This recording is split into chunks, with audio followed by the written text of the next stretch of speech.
Think about people in your life who got it right, who you've seen get it right, and those are your speech topics. And I think you'll find that when you talk about those things, you'll naturally do the things that you're trying to learn how to do. For example, when you argue with your significant other, you use vocal variety.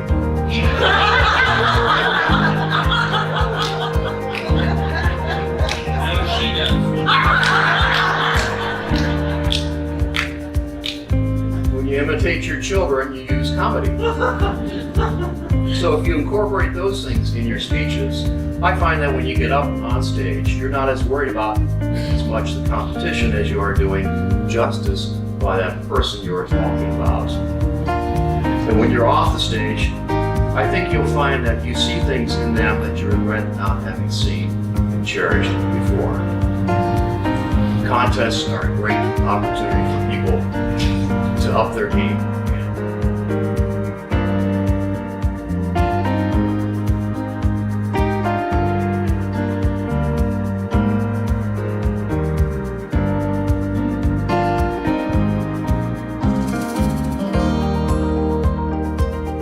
Thank you, Bill. That's a hard act to follow. Welcome to today's contest. It is the District 40 Evaluation Speech Contest.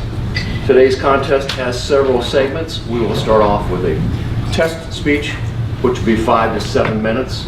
And then we have 8 contestants, which I will go over shortly with you.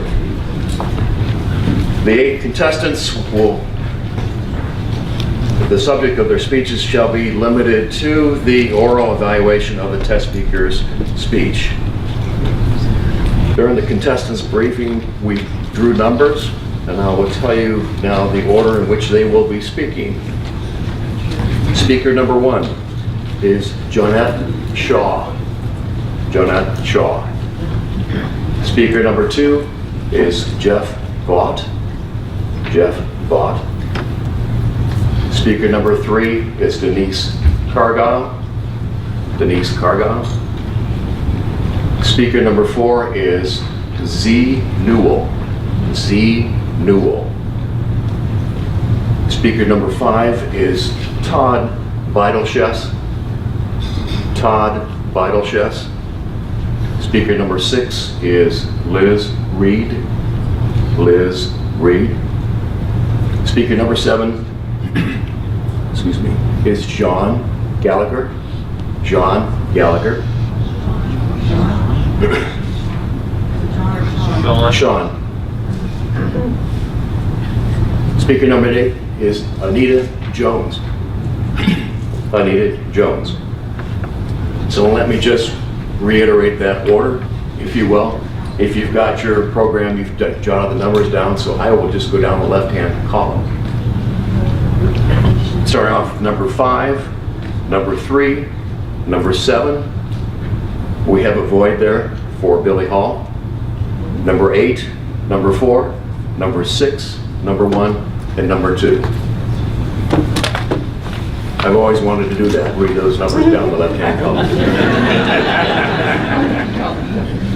My career is now complete.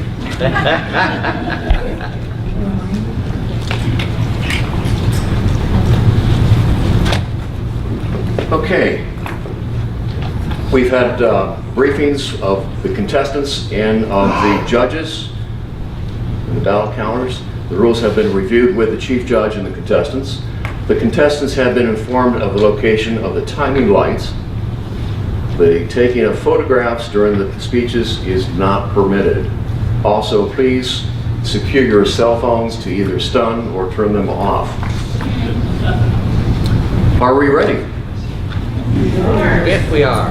Okay, then we will start this contest now. Our test speaker, Tim Hiddle. A life reflection. A life reflection, Tim Hiddle.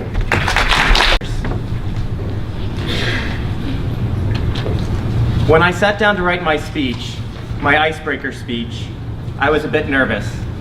I wasn't nervous because I was going to be public speaking. I was nervous because I had to write about myself. I had to come up with some ideas, thoughts, and things about myself, which makes me very nervous. So I thought, I need to get some inspiration. I'll go out and I'll find what other Toastmasters have done for their icebreakers. So I went to the internet. I opened up my computer, typed in youtube.com, and I found a lot of great information. So many good Toastmaster speeches for their icebreakers. And I thought, I'll just copy one of these. You don't know me. This will be fantastic. But then I thought, no, because you probably are not gonna find out, or you'll probably find out that my parents didn't push me to be a figure skater in the 1958 Olympics. So I put that idea aside. I took a deep breath and I thought, okay, I have relevant information and stories to tell, and that's what I would like to share with you this morning. First of all, I'd like to talk a little bit about my family. My parents were older when I was born. They were almost 50. I had 4 older brothers, and my older brothers were much older than me. By the time I was relevant and walking and doing anything, they were teenagers. They were practically moved out of the house. It was like I was an only child. My brothers also had some challenges with growing up and socializing and being disciplined, we'll call it that. So my parents protected me a lot more. I was very much a mother's child, and my mother kept me like really close. And because of that, I didn't get out and explore. I didn't have a lot of friends, and I didn't do a lot of things outside. I was very quiet, I was very shy, and I was very introverted.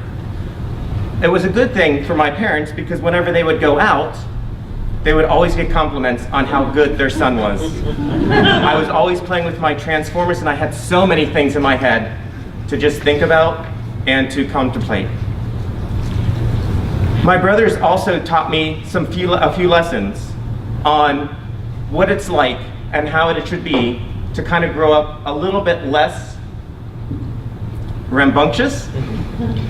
So it allowed me some time to reflect and become a better person, I think. I was the only one of my family to go to college. I studied chemistry and I studied biology. They were disciplines which I enjoyed, but I don't think I had a lot of passion for them at the time. I think looking back, I would have done a couple of different things. I liked law, I liked people, and I liked kind of seeing how we can make the world better. So I think I might have chosen a different career path.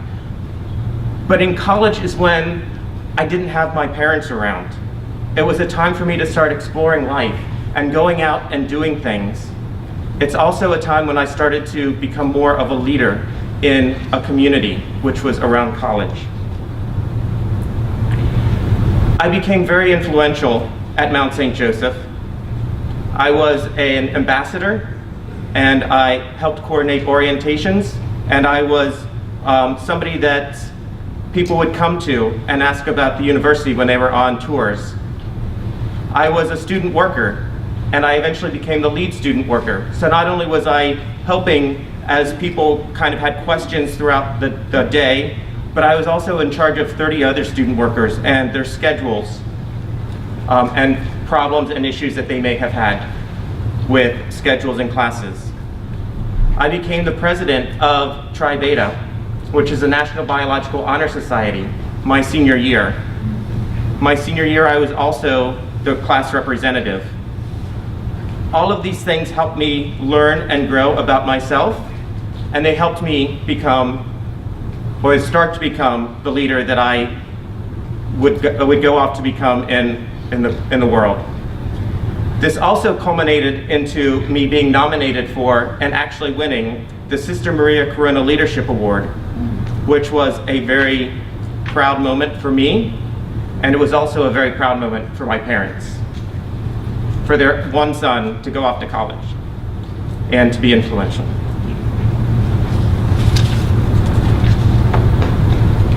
After college, I started a very successful career with Proctor and Gamble. I started as a researcher. I was kind of shy and timid as I started to get off again on my feet, but very quickly became very comfortable in studying, testing, and evaluating different products. I would talk to consumers constantly and make linkages between what they said and what our technologies could do. Over time, I became more and more influential there as well. I found that I am not somebody who's going to go into a situation and just immediately dominate and take over. I am somebody who needs to kind of ease into and become a part of an organization as I grow and develop within that organization. This has led me to finding and pursuing information and being a part of the Toastmasters Club. I've had friends who have become Toastmasters, and they have said how the organization is embracing and helps people grow. And that is what I was looking for right now in my life. As I start to think about what does the next chapter in my life hold, I'm looking for the help and inspiration and guidance from people who have actually gone out to leadership positions from the Toastmasters Club. And as I reflect and think about the speech that I gave for my Toastmasters Icebreaker, I was very glad that I just didn't take somebody else's icebreaker and use it to talk here today. But I'm very glad that I had the time to think back and reflect about what my life has been and how I've gotten here. Mr. Toastmaster. Really enjoyed your speech. I saw a number of things there that I could equate with. My college career started off with biology first, then chemistry, and didn't last very long that direction, but ended up with some testing in my final career. So there's lots of things there. Can you tell us a little bit about yourself? What club you come from? I just started the Pioneer Club about 3 weeks ago.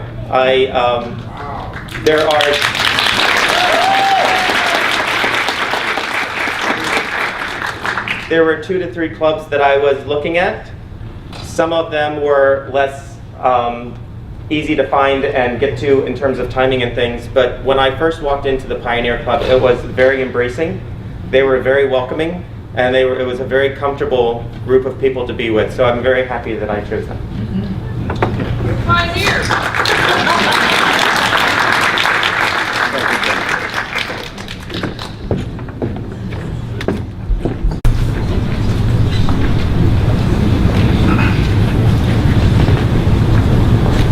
We will also respect a minute of silence between the speeches. Our first speaker today, Johnetta Shaw. Johnetta Shaw.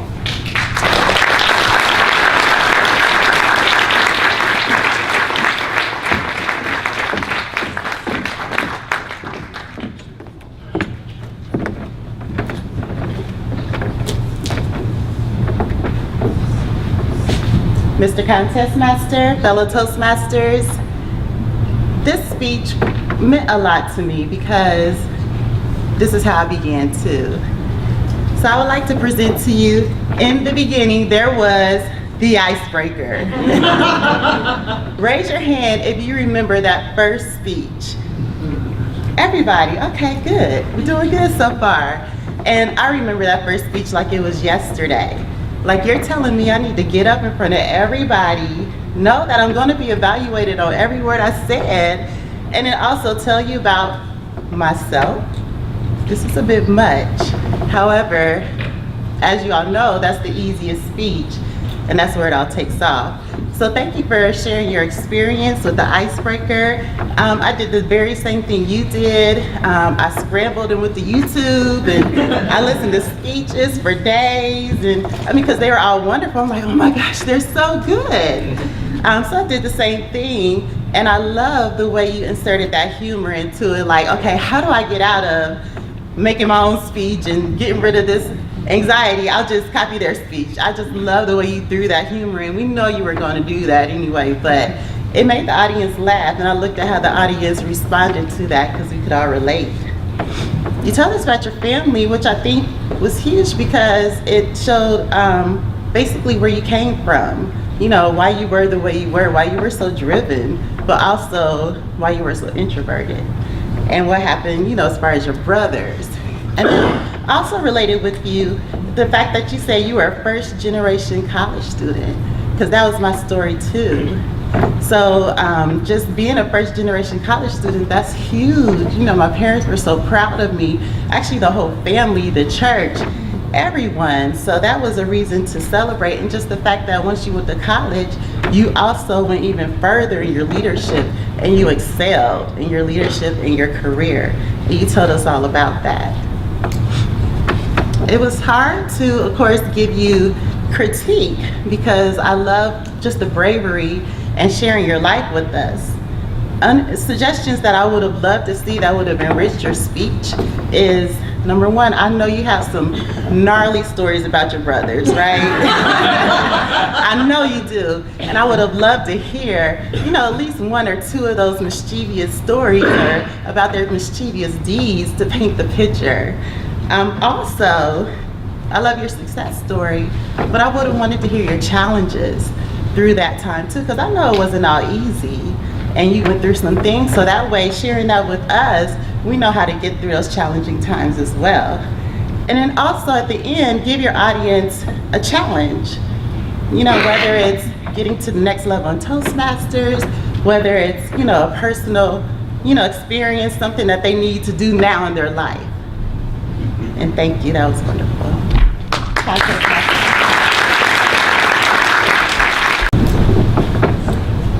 Close the door.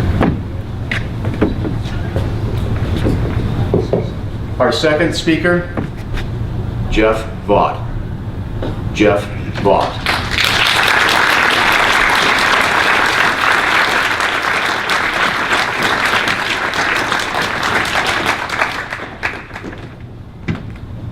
Tim, your first speech. A lump in your throat, difficulty breathing. Your palms are sweaty. But enough about me, let's talk about your speech.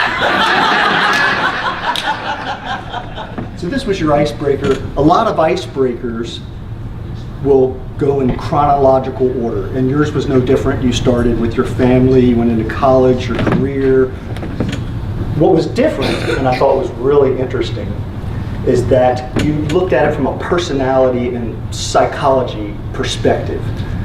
So it wasn't just a recount of all the facts of your life, and you told us a little bit about your family, but it wasn't legitimately a reflection, which was the title of your speech, A Life Reflection.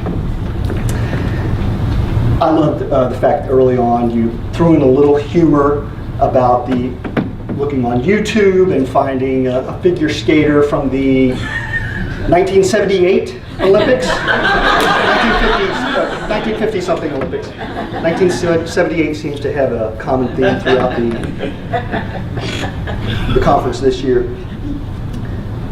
Then as you went in and told us about your family and your college, there were some similarities to my life. I have two older siblings, two older brothers, and they're 5 and 6 years older than I am. So I'm the youngest by a significant margin. You have 4 older siblings, and as you said, you were almost an only child, and I think that it definitely influences you and it changes the way that you're upbringing. And in my case, I felt like my oldest brother sometimes taught me all of the things that I needed to know. He taught me how to ride a bike, and he was always there. So it's I felt a connection with your story personally in the way that you were molded by your older siblings. And then you went in and talked about your college years and your career and how you aspired to be a leader. So I thought that was really great, the way you tied it all together. It was a life reflection. At the end, in the conclusion, you told us how you would aspire to be a leader. That's why you were here at Toastmasters, but you also wove it throughout the story. As you were in college, you took on some leadership positions. You were a student ambassador. And in your career at P&G, you were a researcher. That was great. One thing I thought you were a little light on was gestures. You did have some gestures at one point where you were talking about your research and you were linking together products and technology, and you used some gestures, but there could have been more gestures. Your eye contact was fantastic throughout. Language was clear and articulate, use of humor.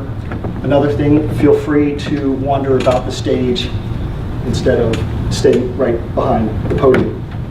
Tim, I enjoyed it. It was your icebreaker. I'm sure we have many more excellent speeches ahead of you. Here is Denise Cargile. Denise Cargile.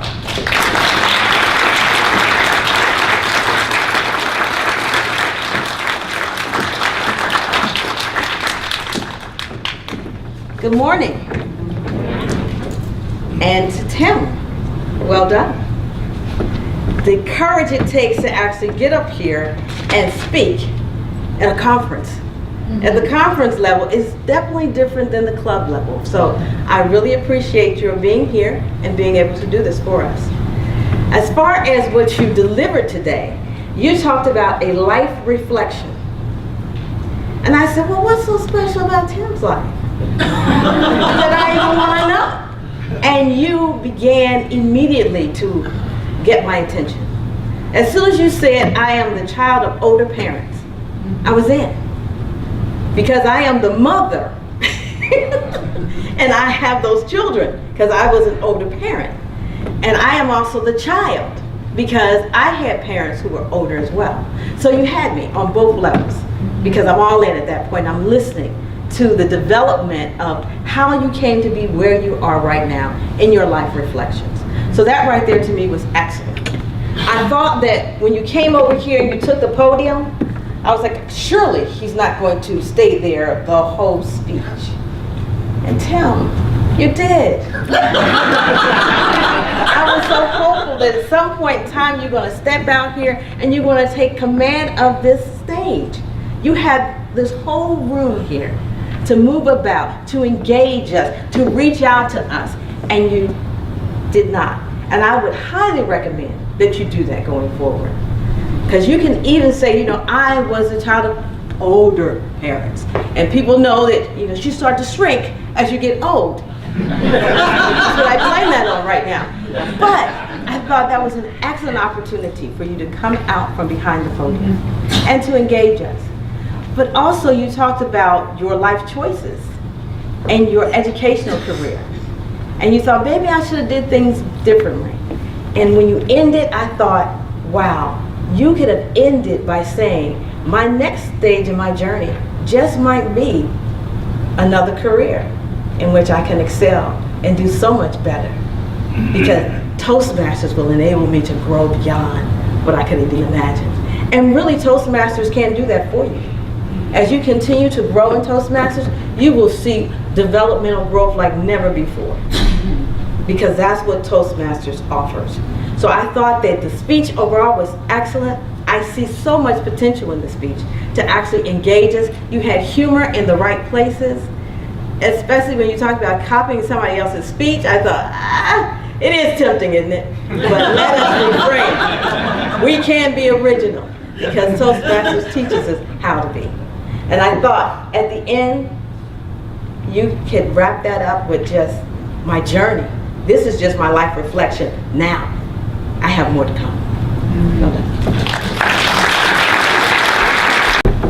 Our fourth speaker today is Z. Newell. Z. Newell.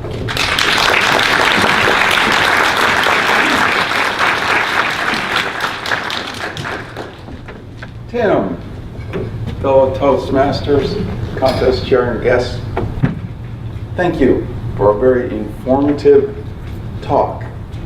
You are genuinely authentic. I sensed a little bit of nervousness, but it's authentic nervousness, and I really appreciate that. You gave us a powerful introduction to your life at the beginning and a very well documented progression of some of your accomplishments. Your sense of humor is really good, and so I'm gonna move to a couple of suggestions for you because I love your sense of humor and I would love to hear more of it. Did you hear that audience's reaction? You gave us an introduction to your talk. what I would offer to you is that you come out here and tell us what it feels like to be the youngest of, I believe, 5 brothers with a gap in between. How does that feel? How does it feel to start there and then progress through your life, one small accomplishment at a time, and step into your leadership? So share with us more emotion and more humor about what it was like to be that youngest child with those disciplined brothers that you alluded to. I want to hear that. I want to feel what's going on inside of you as you move from being the pup in the pack to the leader that you are and that you're destined to be. So the leadership that you have is already within you, and you're in a great place to be cultivating that and watching for models. But step out here and share more authentically, just as you did. I'm not sure how long you've been in Toastmasters, but I sense from your talk about your icebreaker that it hasn't been a terribly long time, so I applaud you for coming out here to speak to us in this huge icebreaker type of situation. It's a lot, and it demonstrates stepping into your leadership. So, in conclusion, come out here, be authentic, stumble if you need to, but step into the next level of telling a story that gives us even more of your humor and emotion as you progress and reflect back on your life. So awesome job. Thank you so much, everybody, and keep at it.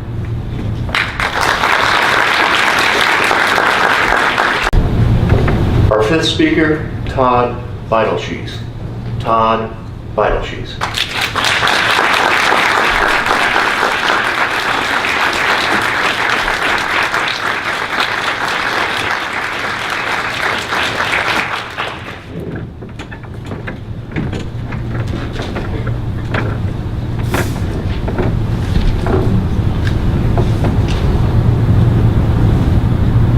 Have you ever wanted to be in charge?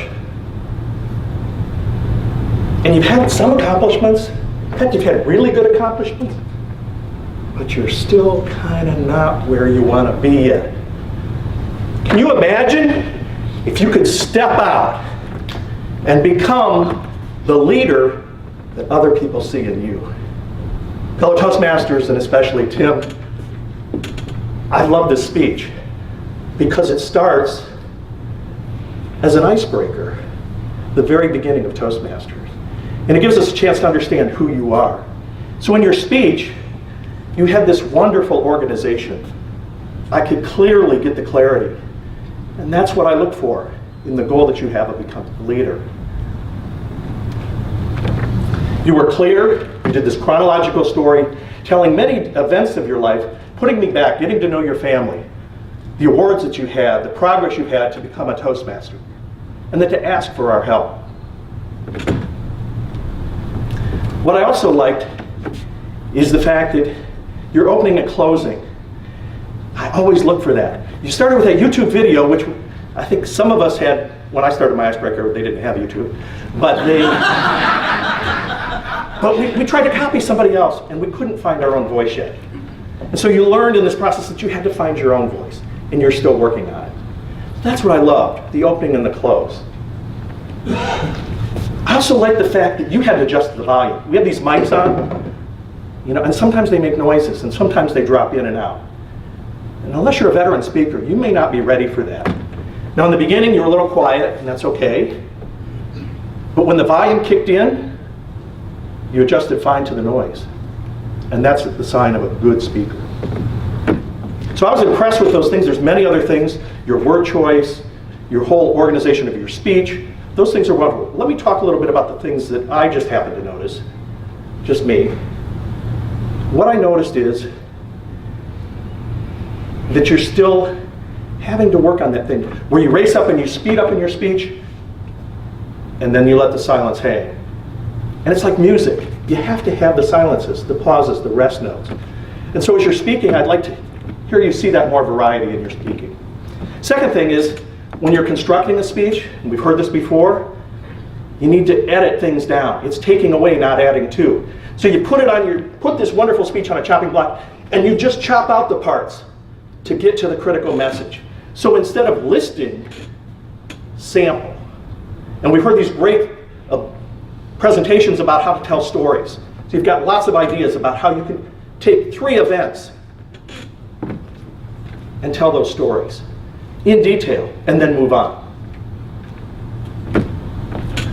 And finally, what I'd like you to do is,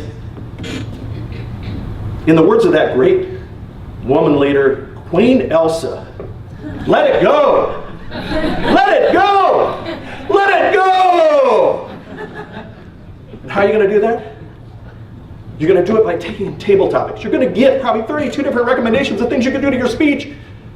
Choose one. Practice it in table topics. Do it again and do it differently.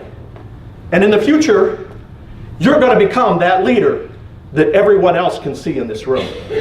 Thank you. Liz Reed. Liz Reed.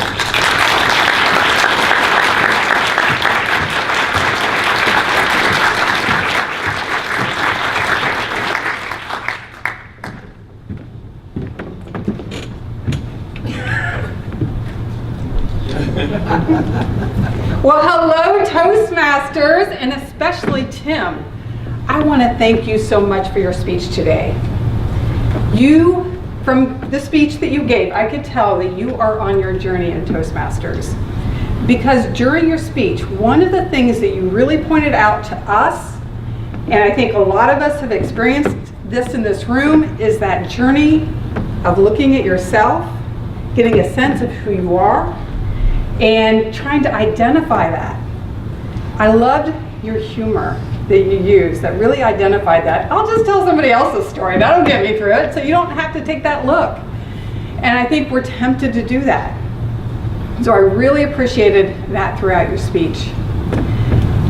There was a nugget in your speech I want to share because it was hidden inside one of your stories. You were talking about how, as a child, you had 4 older brothers, and they were older before you even became relevant. I love that phrase because I started thinking, well, when do we become relevant? You answered that. You said it about 2 when we start walking. That's great. But I started thinking, well, maybe, I think there's a gem in that statement. Like, when do we become relevant? And that's what I enjoyed about your speech overall. I think at the beginning you told us about your childhood, you told us about who you are, I got a sense of who you are as a person. But I was left with many questions. I wanted to know why. Why did everyone come to you as the student organizer? What was it that brought you to that leadership responsibility? How did you influence those people? How were you an influencer? Because you focus so much on the accomplishments, I didn't get to see the journey. And it's the journey that we relate to. It's those stories that really pull us in and help us connect. Overall, it was a fantastic start. I love the steps that you're making in terms of your journey in Toastmasters. You are in the right spot, and I encourage you to continue to speak, continue to enjoy, and just step out. Oh, here we go. And step out and just enjoy this journey and continue to develop those skills and continue to look inside and get that introspective and share it with us. Share those insights. Thank you so much. Speaker number 7, John Gallagher. John Gallagher.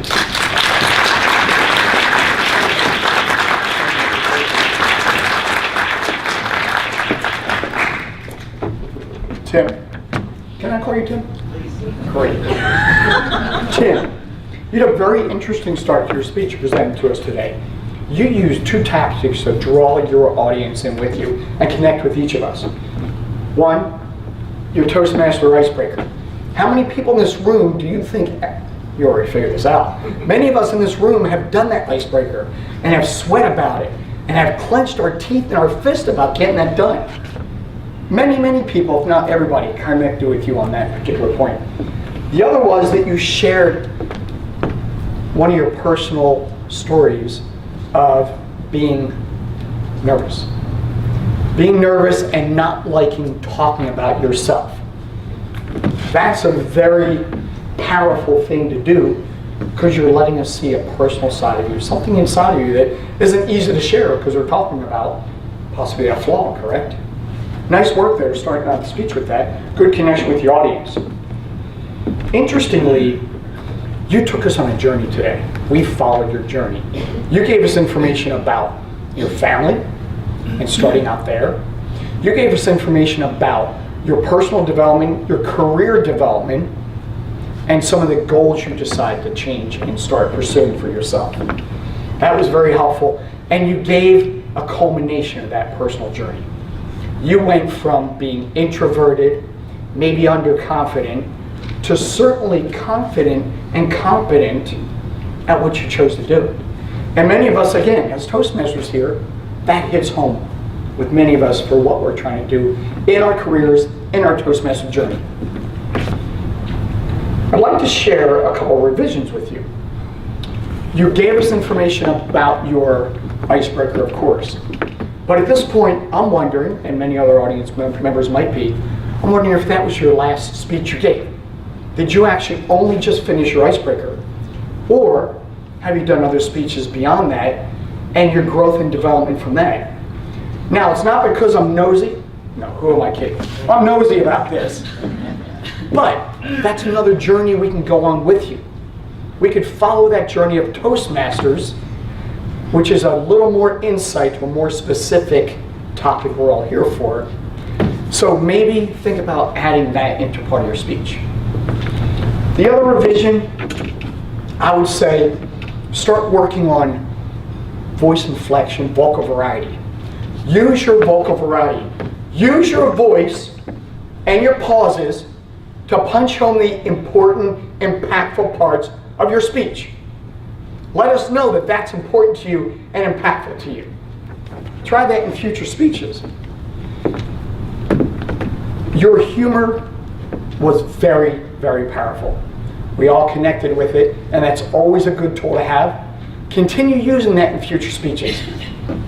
Tim, I thank you for taking us, myself and your audience, on your journey today. Mr. Toastmaster. Our eighth and final contestant, Anita Jones. Anita Jones.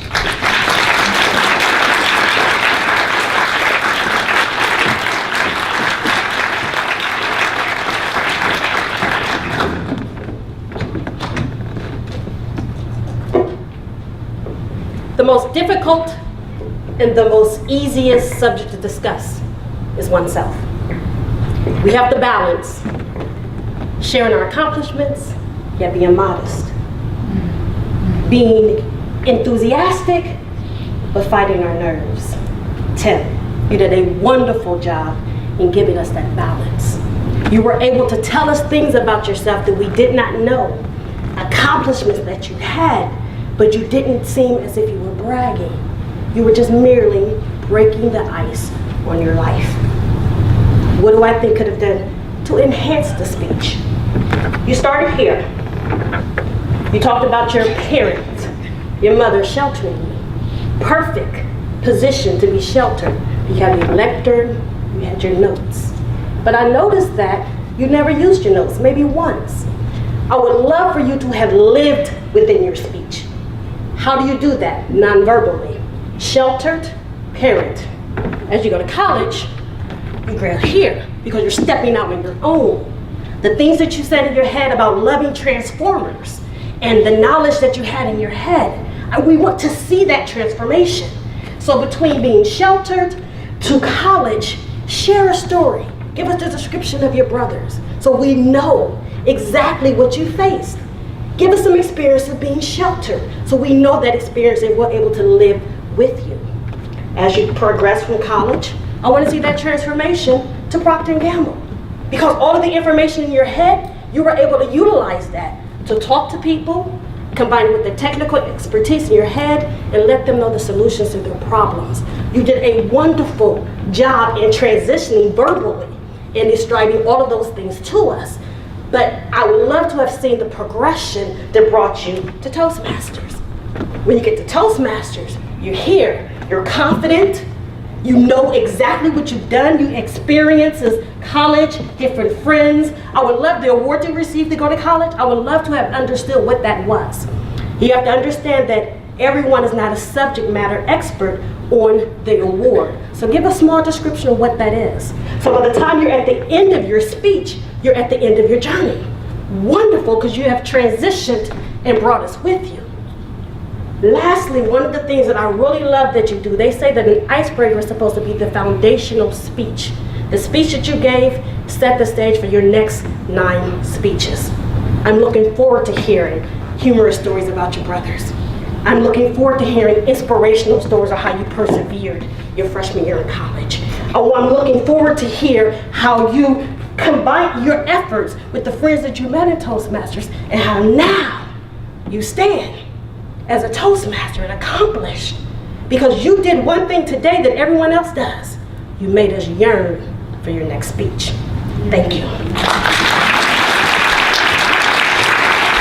What they had to say, I could take into my heart also and know this is something I want to raise my bar to when I'm an evaluator. So I'm going to go ahead and just talk a little bit about some profiles here that I got today. Starting off with Johnetta Shaw. I noticed that what inspires you most is your children. Can you tell us a little bit about that? Sure. Yeah, absolutely. My children are really my everything. And it's interesting because now that they're growing up, there are stair steps. So they're out 2 years apart. And now I have a daughter at NKU, she's 21. My son is at Otterbein University, he's 19. And then my youngest is a junior, about to be a senior in high school, and she's 17. So now I'm like, oh my gosh, they're growing up to be their own people. I need to get a life now, so I'm in Toastmasters.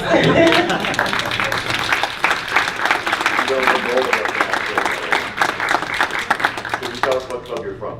Yes, I'm from City of Dayton Toastmasters in Dayton, Ohio. Ooh, ooh. Okay, okay, right there, Dayton, Ohio. I'm Club 747, so one of the ones from the very beginning. Oh, that's such an appropriate number.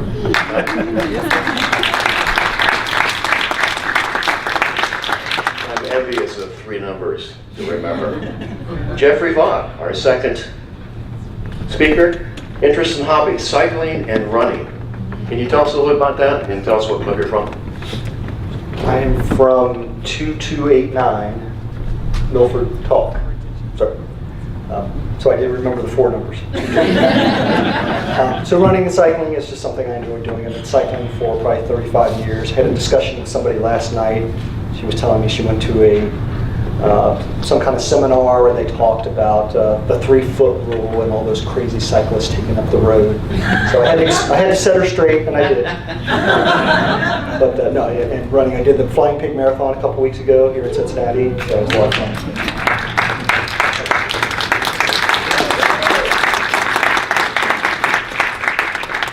Our next speaker, Denise Cargall, had another arrangement, so she fled quickly. Yeah.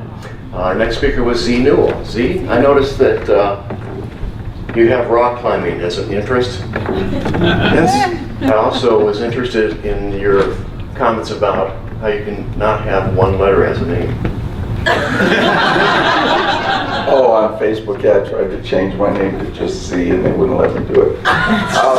Something just occurred to me standing here. Rock climbing, yeah, that was a couple of years ago. I started doing that in the rock climbing gym, and it just occurred to me, it's just like table topics, so I can totally change the subject or whatnot. We allow bridging here. Okay.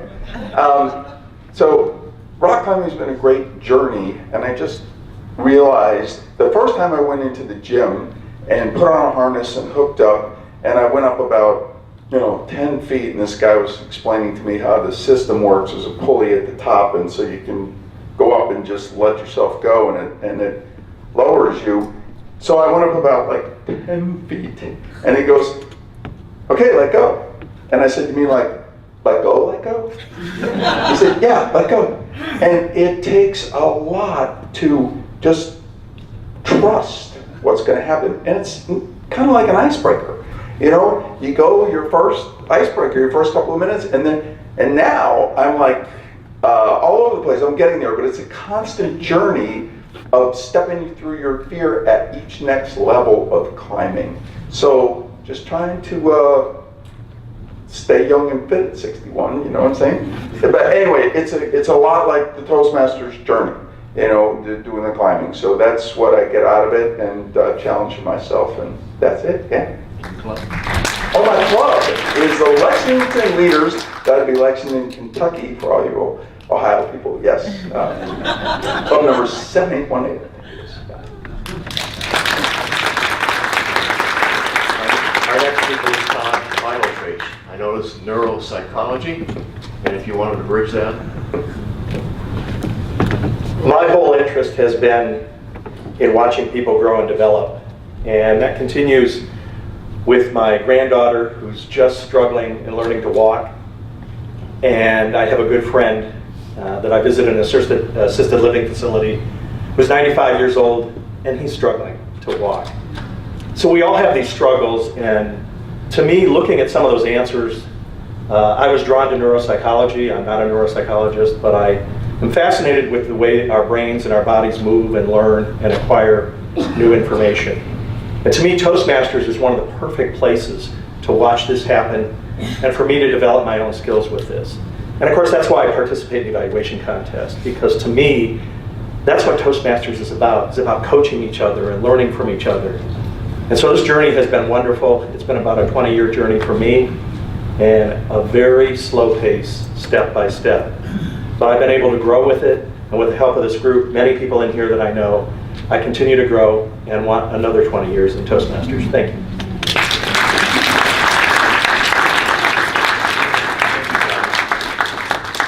Our next speaker was Liz Reed, and she gave me something here. I looked at this and I couldn't believe what I was reading here. Under notable accomplishments, I can't dance.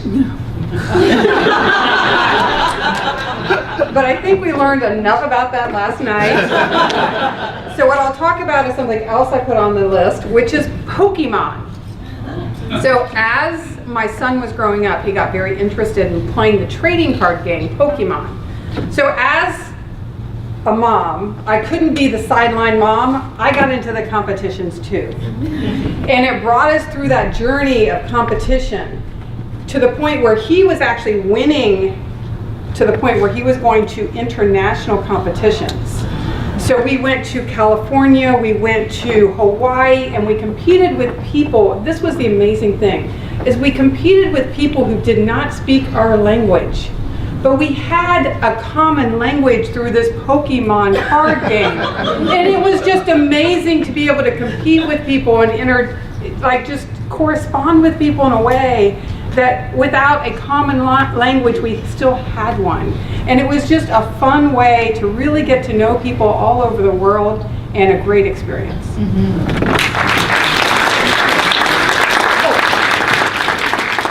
Today I am here representing Grove City Toastmasters. I'm also involved in Unity Toastmasters and City Columbus Toastmasters.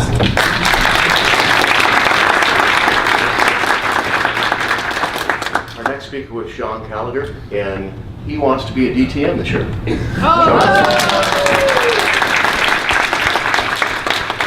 Thank you, Steve. I'm going to switch gears. No, okay. and it is that DTM and 2. I think many of us have set out on that path for it. And I think I learned the most this year that the next goals for me and many in this room are working with others. As you continue evolving through Toastmasters, it's no longer me just giving that speech, practicing, giving it in front of the mirror, and delivering to my club. It's now coordinating and reaching out and motivating and getting motivated by and asking for assistance through all the Toastmaster organization. So whether I make DTM this year or not, I got you to blame. No. It's really so many people in the club, in the district, that will have helped me get there.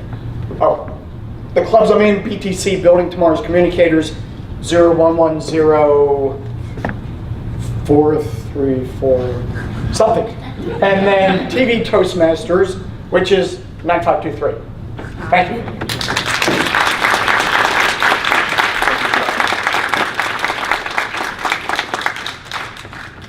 We learned about chemistry today, biology, and some other things. Our next speaker, Anita Jones, tell us about metaphysics.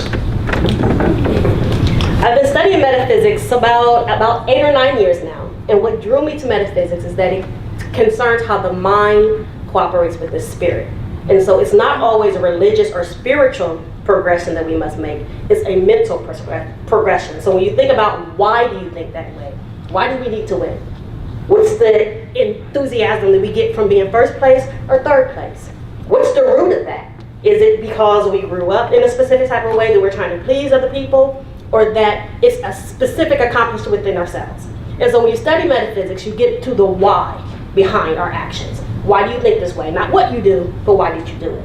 And when you can figure out why you do something, that's where change takes place. Once you're able to identify the root and pull it up, then anything can be planted and grow. Oh, accuracy 3,500. So simple to remember.